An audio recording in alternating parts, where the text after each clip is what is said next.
स्वागत है आपका। आपने वक्त निकाला इस खास सेगमेंट में और हमारे दर्शकों को मदद करने के लिए कि कैसे वो मूंगफली के वादा का बेहतर इस्तेमाल कर सकते हैं, इसके आने वाले इस टूल्स का कैसे इस्तेमाल कर सकते हैं। मूंगफली के किसान हो, कारोबारी हो, कोई भी पार्टिसिपेंट्स हो, उनके लिए किस तरह के रिस्क मौजूद रहते हैं और कीमतों में जो अनावश्यक तौर पर जो काफी उतार चढ़ाव देखने को मिलता है, ऐसे में क्या प्राइस रिस्क मैनेजमेंट के लिए ये मूंगफली का जो फ्यूचर कॉन्ट्रैक्ट होगा वो कैसे गेम चेंजर साबित हो सकता है, एक केस स्टडी के जरिए अगर समझा दे आसान भाषा में, ताकि हमारे किसान भाई भी आसानी से समझ पाए। विश्वमोहन जी, गुड आफ्टरनून। देखिए, अगर आप पिछले करीबन 10 साल से देखेंगे तो मूंगफली के भाव में कुछ ज़्यादा उतार चढ़ाव देखने को नहीं मिला है। मूंगफली और कॉटन एक दो ऐसी क्रॉप हैं जो गुजरात में सबसे ज़्यादा हम उसकी पैदावार होते हुए देखते हैं। तो अगर आप कंपेयर करेंगे मूंगफली के प्राइस और कॉटन के प्राइस को, तो ऑलमोस्ट काफ़ी समय से स्टेबल थे।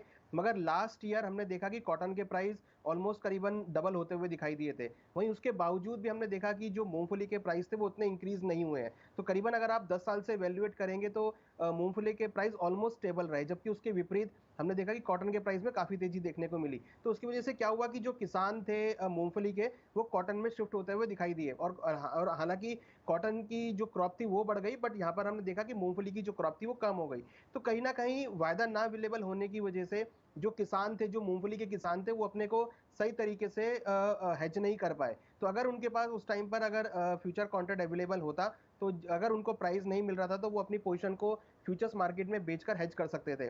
और कहीं ना कहीं जो डाइवर्सिफिकेशन वाली बात थी, क्रॉप डाइवर्सिफिकेशन की, वो यहाँ पर नहीं आती। हमने देखा है कि जो ओवरऑल अगर आप देखेंगे तो गुजरात जो है वो करीबन 40% पूरी इंडिया की क्रॉप का जो है कंट्रीब्यूट करता है। और हमने देखा कि कहीं ना कहीं गुजरात में मूंगफली के अच्छे रेट ना मिलने की वजह से, राजस्थान में अच्छे रेट ना मिलने की वजह से जो एकरेज है वो सारी कॉटन में शिफ्ट होती हुई दिखाई दी। तो ये एक सबसे बड़ी केस स्टडी है जिसमें हमने ये देखा कि अगर फ्यूचर कॉन्ट्रैक्ट अवेलेबल होते तो किसानों को कहीं ना कहीं हेज करने के लिए बेनिफिट मिलता।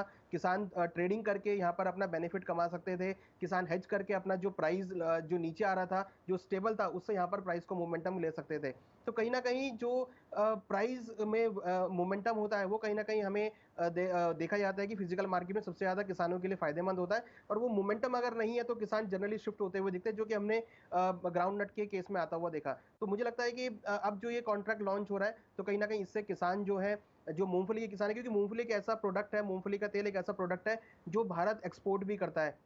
हमने देखा रिसेंटली चाइना में ड्रॉट की वजह से जो मूंगफली का प्रोडक्शन था चाइना में कम हुआ, तो जो सारी डिमांड थी वो इंडिया की तरफ शिफ्ट होती हुई दिखाई दी। हमारे जो एक्सपोर्टिंग कंट्री जैसे साउथ अफ्रीका, यहाँ पर हम एक्सपोर्ट करते हैं, यूरोप में हम एक्सपोर्ट करते हैं। तो अगर अब फ्यूचर कॉन्ट्रैक्ट आता है और अगर मोमेंटम मिलता है, क्योंकि डिमांड बहुत है इसकी और अगर सप्लाई यहाँ पे कम है तो प्राइस बढ़ने चाहिए। तो कहीं ना कहीं मुझे लगता है कि अब जो फ्यूचर कॉन्ट्रैक्ट यहाँ पर अब लॉन्च होगा एनसीडीएक्स में, उससे जो किसान लोग हैं वो अपने को हेज कर पाएंगे। और एक रिस्क मैनेजमेंट जो प्राइस के ना बढ़ने से या प्राइस के गिरने से जो रिस्क मैनेजमेंट होता है, उसको तरीके से वो हेज कर सकते हैं एक्सचेंज के प्लेटफॉर्म से।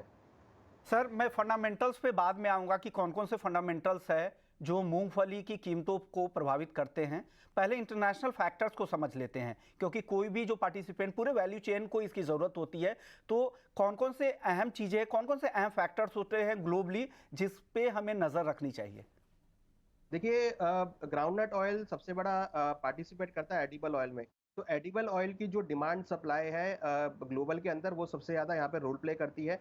वहीं चाइना की जो प्रोडक्शन है, क्योंकि चाइना भी बहुत बड़ा कंट्रीब्यूट करता है, करीबन आप देखेंगे तो करीबन 17 मिलियन टन के आसपास का इनका प्रोडक्शन है। तो चाइना का जो प्रोडक्शन है वो भी यहाँ पे काफी रोल प्ले करता है। तीसरा पॉइंट है कहीं ना कहीं जो हम एक्सपोर्ट करते हैं साउथ अफ्रीका में या यूरोप में, तो जो इंटरनेशनल मार्केट की डिमांड है वो यहाँ पे सबसे ज्यादा आगे एक अगेन फैक्टर है जो कि रोल प्ले करता है। तीसरा इंपॉर्टेंट है मानसून, क्योंकि कहीं ना कहीं इंडिया के अंदर जो मानसून है और वैश्विक स्तर पे जो वेदर कंडीशन है वो यहाँ पे सबसे ज्यादा इंपॉर्टेंट रोल प्ले करती है। और ओवरऑल एडिबल ऑयल मार्केट का जो फंक्शन है, एडिबल ऑयल मार्केट की जो कंडीशन है, सिचुएशन है, वो यहाँ पे रोल प्ले करती है। हमने देखा पिछले एक साल में सभी एडिबल ऑयल के प्राइसेस नीचे गिरते हुए दिखाई दिए। तो हमने देखा कि वैश्विक स्तर पर भी ग्राउंडनट के भावों में कुछ ज्यादा खास तेजी देखने को नहीं मिली।